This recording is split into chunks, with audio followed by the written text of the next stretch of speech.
Sekarang kita sambung ya hadis yang ke-42 karena dekat ya dan tidak terlalu panjang hadisnya. Hadis tentang amalan yang pertama kali dihisab. Diriwayatkan dari Abu Hurairah radhiyallahu ta'ala anhu, sahabiyun jalil, sahabat yang mulia Abu Hurairah radhiyallahu ta'ala anhu. Ia berkata, "Sami'tu Rasulullah sallallahu alaihi wasallam yaqul." Aku mendengar Rasulullah sallallahu alaihi wasallam bersabda, "Inna awwala ma yuhasabu bihil 'abdu yaumal qiyamati min amalihi salatuhu." Sesungguhnya amalan yang pertama kali akan dihisab dari seorang hamba pada hari kiamat adalah salatnya. Fa in saluhat faqad aflaha wa anjah. Kalau salatnya baik, maka dia akan beruntung dan selamat. Wa in fasadat faqad khaba wa khasir. Kalau salatnya rusak, maka dia akan celaka, dia akan gagal dan merugi. Fa in intaqasa min faridatihi syai'un. Kalau ternyata ada kekurangan dari salat fardunya, qala rabbu azza wa jalla, maka Allah azza wa jalla berfirman, ini hadis kuncinya di sini. Unduru hal li abdi min tatawwu'in. Para malaikat, lihatlah hambaku ini, apakah dia punya amalan sunnah? Fayukammalu biha, maka sempurnakan amalan fardunya dengan amalan sunnahnya. Man taqasa min faridati, dari amalan fardunya. Thumma yakunu sa'iru amalihi ala dzalik. Kemudian akan diperlakukan yang sama amalan-amalan yang lainnya. Hadis ini adalah hadis yang diriwayatkan oleh Imam At-Tirmidzi. Imam At-Tirmidzi meriwayatkan hadis ini dalam sunannya nomor 413. Lafaz ini milik Imam At-Tirmidzi. Diriwayatkan pula oleh An-Nasa'i dalam sunannya nomor 465 dan Ibnu Majah dalam sunannya nomor 1425. Hadis ini derajatnya adalah sahih li ghairihi menurut Syekh Albani rahimahullah taala dalam Sahih Targhib wa Tarhib nomor 540. Hadis sahih li ghairihi adalah hadis hasan, aslinya adalah hadis hasan yang jumlahnya banyak, yang saling menguatkan, sehingga karena banyak dan saling menguatkan derajatnya naik menjadi sahih li ghairihi, sahih karena yang lainnya. Aslinya hasan, dan hadis dikatakan hasan ketika terpenuhi semua syarat hadis sahih. Sanadnya bersambung, perawinya siqah, semuanya terpenuhi pokoknya, kecuali hafalannya perawi ada yang kurang, sehingga turun menjadi hasan. Turun menjadi hasan. Nah, nanti ketika jumlahnya banyak, naik lagi menjadi sahih. Tapi sahihnya menjadi sahih li ghairi. Karena sahih ada dua, ada sahih li dzatihi, memang secara zatnya dia sahih, dan ada sahih li ghairi. Sahih karena yang lain. Yang jelas hadis ini adalah hadis yang sahih yang bisa digunakan sebagai hujjah. Baik, dari hadis yang mulia ini, para jemaah rahimani wa rahimakumullah, kita bisa mengeluarkan 4 pelajaran. Tadi 5, sekarang 4, 9 totalnya, insya Allah. Pelajaran yang pertama, salat merupakan amalan lahiriah yang pertama kali dihisab. Salat merupakan amalan lahiriah yang pertama kali dihisab. Salat merupakan amalan lahiriah yang pertama kali dihisab. Pelajaran yang pertama ini terambil dari bagian awal hadis, inna awwala ma yuhasabu bihil abdu yaumal qiyamati min amalihi salatuhu. Amalan yang pertama kali dihisab dari seorang hamba pada hari kiamat adalah salatnya. Jika kita tahu ya, syahadat itu kan ada 5 ya. Syahadat ada 5. Rukun Islam ada 5 ya. Rukun Islam ada 5. Syahadat, salat, zakat, puasa, haji, begitu ya. Jika keimanan seorang murni karena Allah, bahkan dia telah melafadzkan syahadat, jadi sudah beres ya, syahadatnya aman begitu, maka yang akan dihisab berikutnya ya, kan itu kan otomatis ya, ketika dia sudah mukmin berarti kan syahadatnya aman begitu, apalagi dia selamat dari fitnah kubur. Pertama pertanyaan marabuka wa madinuka, tentang nabi ya, intinya tentang syahadat sudah aman. Maka hisab yang pertama kali adalah rukun Islam yang kedua, yaitu sholat. Syahadat ini adalah amalan batiniyah, artinya kan selain diucapkan ya, keimanan itu kan batin gitu ya, batin, lebih kepada keyakinan, ke akidah.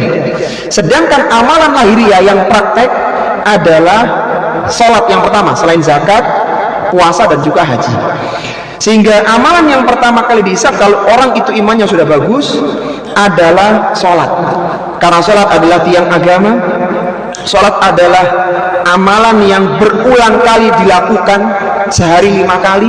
Bahkan sholat senantiasa dilakukan selama orang masih hidup, baik itu dia mukim, safar, sakit, sehat, laki perempuan, pokoknya hidup sholat. Karena demikianlah urgensi sholat, maka sholat pun menjadi pertanyaan pertama sebelum amalan-amalan yang lain, amalan fardu yang lainnya.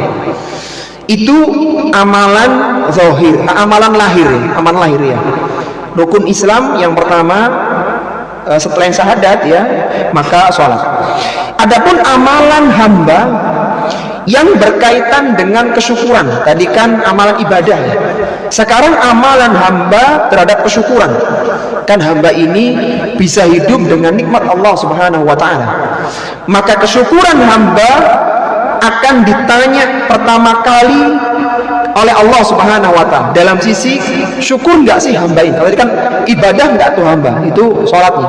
Adapun kesyukuran yang ditanya adalah tentang apakah dia bersyukur atau tidak. Kata Nabi sallallahu alaihi wasallam, "Inna awwala ma yus'alu anhu yaumal qiyamah ya'nil 'abda minan na'im an yuqala lahu alam nusihha laka jismaka wa nurwika minal ma'il barid." Yang pertama kali Allah tanya pada hari kiamat dari seorang hamba tentang kenikmatan, Allah akan tanya, alam nusihha laka jismaka, bukankah aku dulu telah menyehatkan jasadmu, badanmu sehat, wa nurwika minal ma'il barid, aku telah memberikan air yang sejuk untukmu. Artinya mana syukurnya? Dan diantara bentuk syukur adalah menggunakan nikmat itu untuk ibadah kepada Allah Subhanahu wa taala. Nabi pernah keluar ya, waktu itu pernah Rasulullah Sallallahu Alaihi Wasallam, Abu Bakar dan Umar keluar di malam hari karena lapar.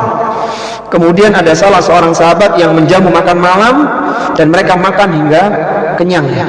Kemudian beliau bersabda, "Walladzi nafsi biyadihi," demi yang jiwaku berada di tangannya, "Latus'alunna," sungguh benar-benar kalian akan ditanya, "an hadzal na'im," tentang nikmat makan malam ini. Makan malam zaman dulu ya, bukan kayak kita sekarang prasmanan semua ada. Dulu sederhana sekali makannya. Kata Nabi, "Latus'alunna an hadzal na'im," sungguh benar-benar Allah akan tanya nikmat makan malam ini yaumal qiyamah, pada hari kiamat besok. "Akhrajakum min buyutikumul ju'," tidak ada yang menjadikan kalian keluar rumah kecuali lapar yang melilit perut kalian. "Tsumma lam tarji'u hatta asabakum hadzal na'im," dan kalian tidak pulang kecuali kalian sudah kenyang. Bayangkan jemaah, makan malam zaman dulu itu akan dihisab oleh Allah. Apalagi makan siang yang berlimpah, ya makanan yang banyak, prasmanan, subhanallah. Tentunya akan ditanya oleh Allah Subhanahu wa taala. Kata Allah Subhanahu wa taala di akhir surat At-Takatsur, "Tsumma latus'alunna yauma idzin 'anil na'im." Sungguh benar-benar kemudian kalian akan ditanya tentang kesyukuran kalian pada hari kiamat, tentang kenikmatan itu. Kata Al-Hafidz Ibnu Katsir ketika menafsirkan ayat yang mulia ini, "Tsumma latus'alunna yauma idzin an syukri," kalian akan ditanya tentang kesyukuran kalian, "ma'an amallahu bihi 'alaikum," yang telah Allah berikan kepada kalian, "minas sihhati," dari kesehatan. Allah memberikan kesehatan di tengah banyak orang yang sakit, itu nikmat. "Wal amni," rasa aman di tengah ada yang dalam ketakutan. "War rizki," rizki. "Wa ghairi dzalik," dan yang lainnya, ma idza qabaltum bihi ni'matun min syukrihi wa ibadatihi.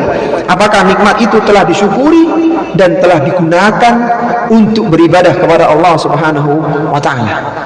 Jadi semoga ya duduknya kita di majelis ini di antara bentuk syukur kita kepada Allah. Kita diberikan kesehatan, kita menggunakan kesehatan untuk beribadah kepada Allah dengan belajar ilmu agama. Karena itu akan ditanya oleh Allah pada hari kiamat. Pertanyaan tentang nikmat itu Allah berikan kepada semua manusia, baik mukmin maupun yang kafir. Kalau untuk orang yang beriman, maka dia akan ingat nikmat itu dan dia gembira. Dulu aku diberikan kesehatan, dan di antara bentuk syukurnya kita menggunakan dengan ibadah, dengan hadir di majelis ilmu. Sedangkan untuk orang kafir ditunjukkan nikmat-nikmat, diberikan kekayaan, kemewahan, kedudukan, maka semakin dia menyesal. Karena semakin banyak nikmat, semakin banyak pertanggungjawabannya. Itu amalan yang berkaitan dengan kesyukuran. Jadi ada amalan pertama, amalan lahiriah, sholat. Ada amalan kesyukuran hamba. Yang ketiga, ada pertanyaan tentang amalan yang berkaitan dengan sesama hamba. Kan sama hamba ini berpotensi terjadi kezaliman. Maka pertanyaan yang pertama kali Allah tanya masalah pembunuhan.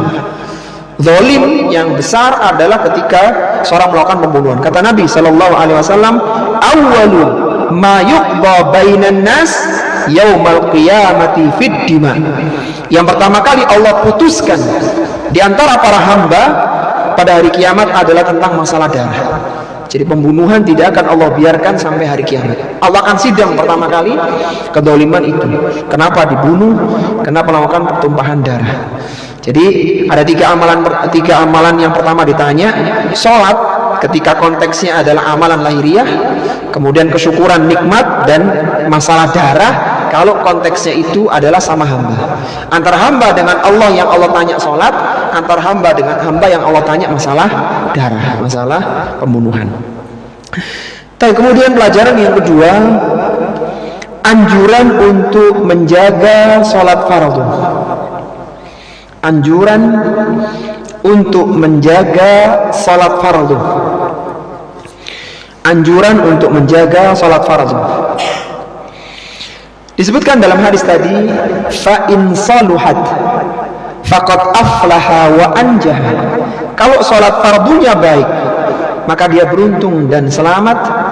Wa in fasadat faqad khaba wa khasir. Kalau dia salatnya buruk, maka dia gagal dan merugi. Seorang muslim dan muslimah yang amalan fardunya baik, dalam konteks ini sholatnya baik, maka dia tidak akan mengalami proses hisab yang sulit. Maka dia hisabnya itu mudah gitu ya. Sebagaimana disebutkan dalam riwayat yang lain yang diriwayatkan oleh Abu Dawud dan juga Al-Hakim, Nabi SAW bersabda, "Inna awwala ma yuhasabun nasu bihi yaumal qiyamati min." Lihatlah salatnya hambaku, atammaha am naqasah. Lihatlah salat fardunya, sempurna atau kurang. Perhatikan lanjutan hadisnya sehingga ini menjadi pelajaran kedua kita. Fa in kanat tamatan. Kalau salat fardunya itu sempurna, bagus salat fardunya, kutibat lahu tamah, maka ditulis sempurna salatnya. Salat subuh sempurna, zuhur luar biasa, asar mumtaz, maghrib istimewa. Jadi sempurna semuanya. Maka nggak perlu dilihat-lihat lagi yang amalan sunnahnya. Qobliyah ba'diyah pasti sempurna sudah. Jadi mudah dia.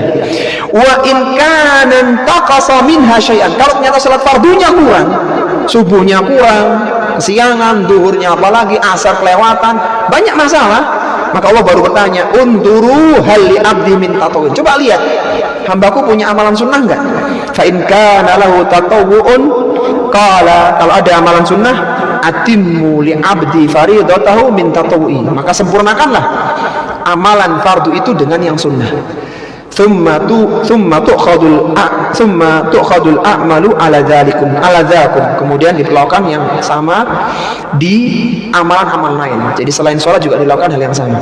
Ini menunjukkan para jamaah, amalan fardu itu lebih utama, lebih prioritas daripada amalan sunnah. Jangan terbalik ya. Meskipun tidak disebutkan keutamaan khusus sholat duhur, khusus ya, nggak ada. Keutamaan khusus sholat isya, nggak ada. Khusus ya. Tapi itu lebih utama daripada amalan-amalan sunnah, sholat-sholat sunnah. Sehingga jangan sampai ada seorang muslim keliru mengutamakan sholat sunnah mengalahkan sholat fardu. Dia mengutamakan sholat fajar, terlambat sholat subuh. Dia mengutamakan sholat tahajud, terlambat sholat subuhnya. Jangan sampai ini keliru. Apa kata Al-Hafidz Ibnu Hajar Al-Asqalani rahimahullah ta'ala dalam kitabnya Fathul Bari bisyarhi Sahih Al-Bukhari? Beliau menyebutkan dengan perkataan yang sangat indah supaya orang tidak salah dalam skala prioritas. Kata beliau, man syaghalahul fardu anin nafli fahuwa ma'zur. Barang siapa yang tersibukkan amalan fardu dari amalan sunnahnya. Sibuk yang fardu, nggak sempat amalan sunnah. Kalau ibu-ibu sibuk bayar hutang puasa, nggak sempat syawal gitu ya. Sibuk karena hutangnya banyak, maka sibuk ngurusin yang fardu sampai sunnahnya lewat. Kata Ibnu Hajar, fahuwa ma'zur, maka dia diberikan uzur. Kemudian kata beliau, wa man syaghalahun naflu, barang siapa yang tersibukkan dengan yang sunnah, anil fardi, daripada yang fardu, fahuwa maghrur, maka itu orang yang tertipu. Jadi sibuk dengan yang sunnah, fardunya ketinggalan, keliru. Dari sini ya, terlepas dari khilaf di kalangan para ulama tentang boleh nggak wanita itu puasa Syawal dulu kemudian qadha. Ada ulama, bukankah fardunya itu Ramadan sedangkan Syawal sunnah? Itu satu. Kalau ada seorang muslimah dia punya utang puasa dan dia meninggal dunia, ada waktu dia membayar tapi belum dibayar, dia meninggal dunia, maka yang membayarkan wali menanggung hutang puasa jenazah itu. Tapi kalau sunnah kan nggak sampai wali mendapatkan beban gitu. Antum paham ya? Jadi ada ibu-ibu sudah puasa Syawal, belum puasa fardu, puasa Ramadan. Andai kata meninggal, nanti walinya kena kewajiban mengqadha puasa Ramadannya. Tapi kalau sudah membayar puasa Ramadan, belum puasa Syawal, perlu nggak walinya puasa Syawal kan? Nggak perlu. Kembali lagi bahwa jangan sampai tertipu mengutamakan yang sunnah mengalahkan yang fardu. Karena bisa jadi amalan fardu nggak disebutkan keutamaannya. Ya adalah, tapi nggak semuanya.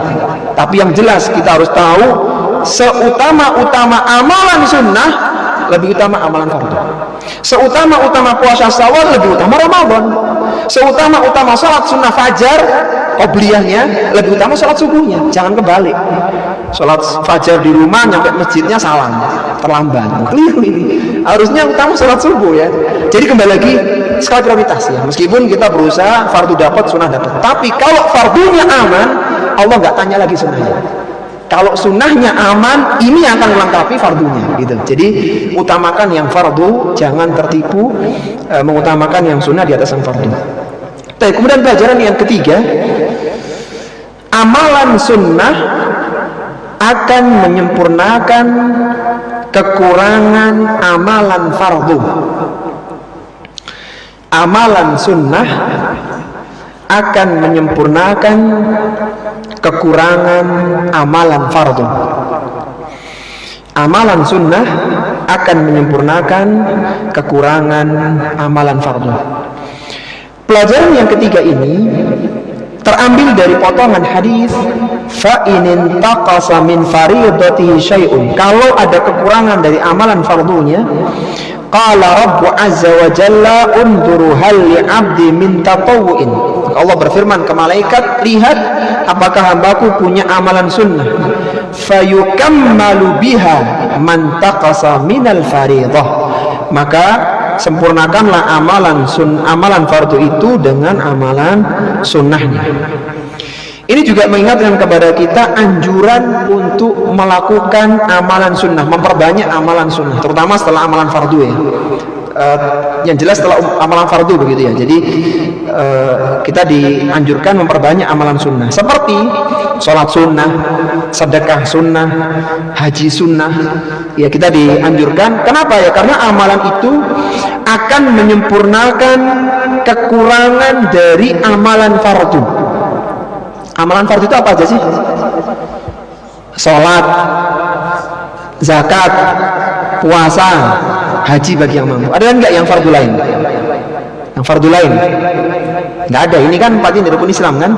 Nah, kita ini selain fokus di yang fardu, anjuran untuk melakukan amalan sunnah. Ya tetap utamanya saat fardu ya. Itu sudah kita bahas. Sholat sunnah, qobliyah, ba'diyah. Kemudian zakat, sedekah sunnah. Puasa sunnah ya selain puasa Ramadan. Haji sunnah ya selain haji fardu semua sekali ada haji sunnah. Semua itu untuk menyempurnakan, karena bisa jadi satu amalan itu tidak sempurna dalam sisi pelaksanaannya, dalam sisi kekhusyuannya, dalam sisi bacaannya tidak sempurna. Kita ambil contoh sholat saja. Nabi SAW pernah bersabda dalam hadisnya tentang sholat ini. Kata Nabi, innal rajula, ada seseorang la yansarifu, yang dia sungguh telah selesai dari salatnya, wa ma kutiba lahu, dan tidak dituliskan dari salat yang baru dia selesaikan, illa usyru salatihi, kecuali hanya ditulis 1/10-nya, tus'uha 1/9-nya, thumunuha 1/8-nya, subuha 1/7-nya, sudusuha 1/6-nya, khumusuha 1/5-nya, rubu'uha 1/4-nya, thulusuha 1/3-nya, nisfuha 1/2-nya. Kalau kita ikuti hadis ini adalah hadis yang dihasankan oleh Syalbani dalam riwayat Abu Dawud nomor 796.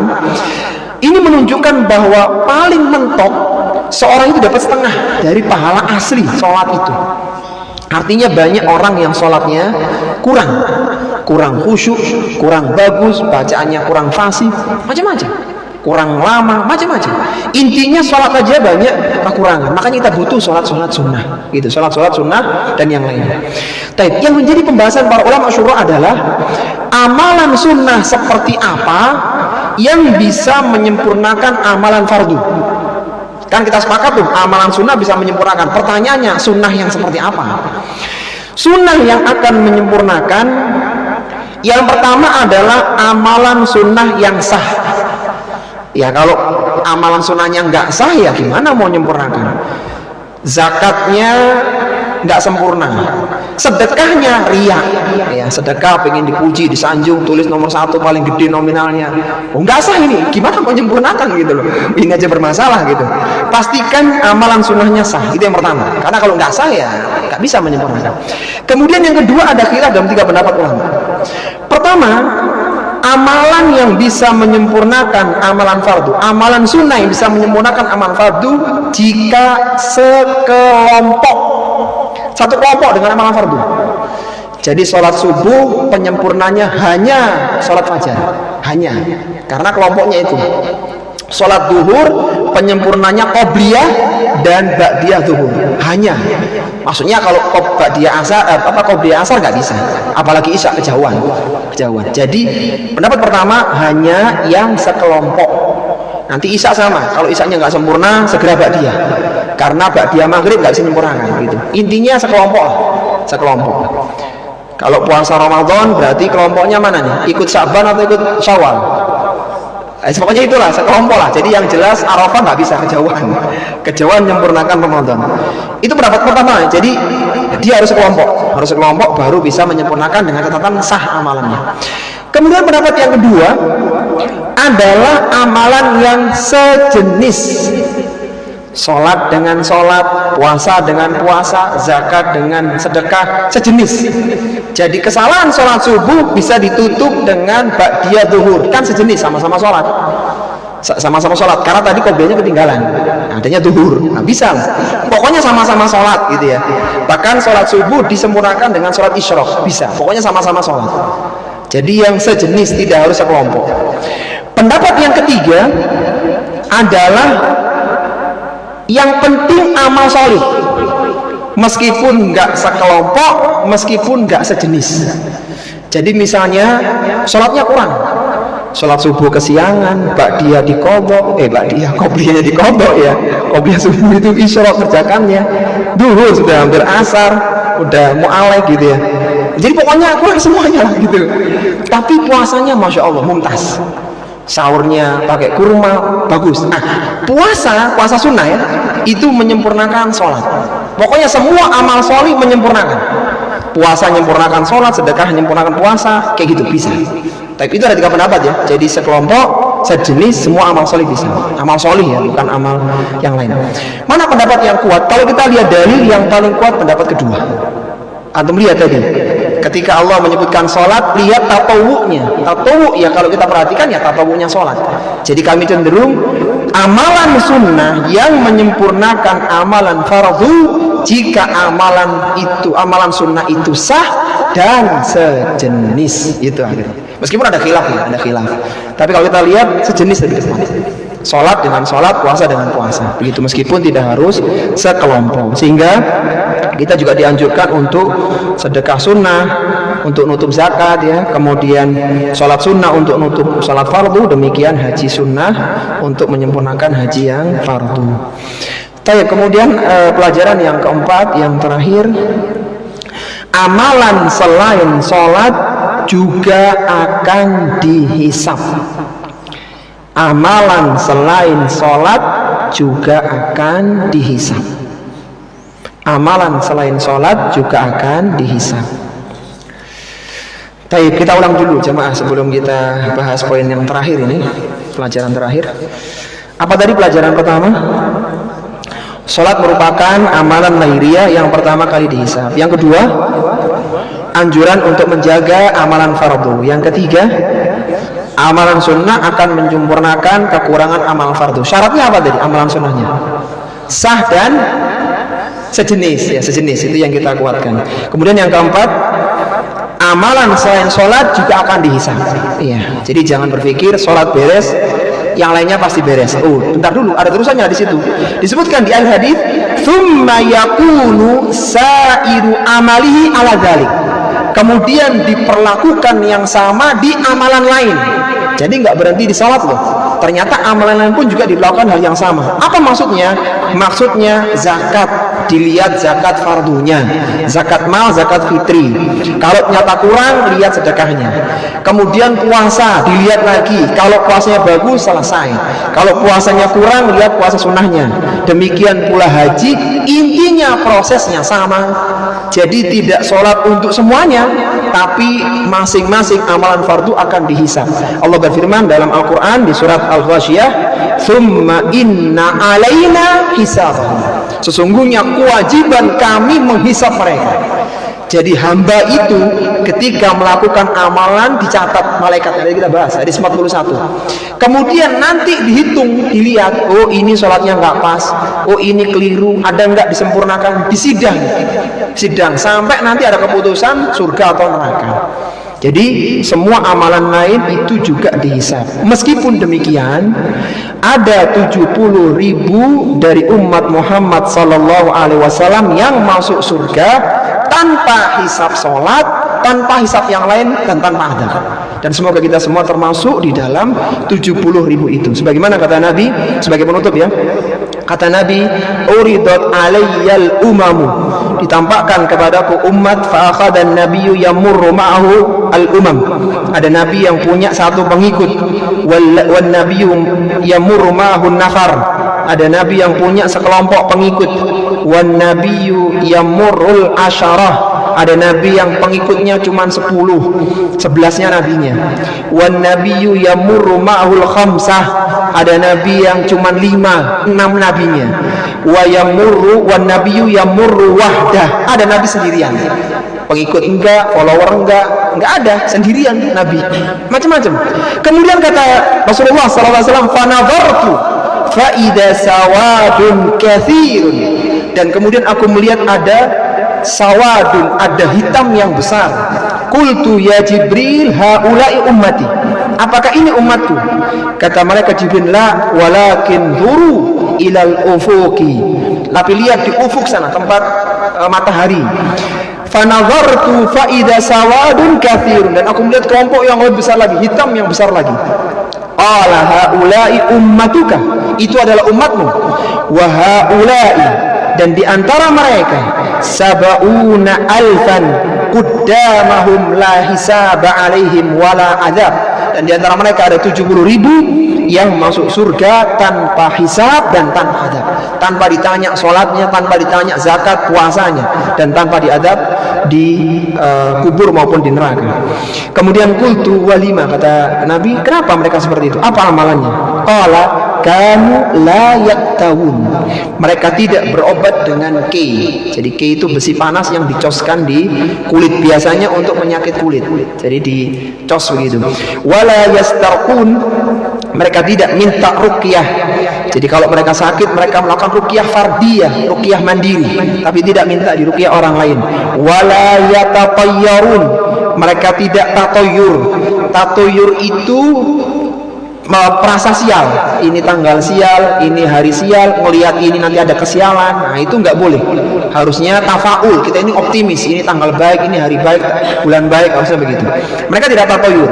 Wa ala rabbihim yatawakkalun, dan kepada Rabbnya mereka bertawakal. Jadi itulah hadis tentang 70.000 yang masuk surga tanpa hisab, tanpa adab. Yang jelas bahwasanya sholat akan dihisab, amalan yang dihisab, tapi ada orang-orang yang tidak dihisab sama sekali. Yang tadi disebutkan kriterianya, dan semoga kita termasuk di dalam 70.000 yang masuk surga tanpa hisab dan tanpa adab. Allahumma amin.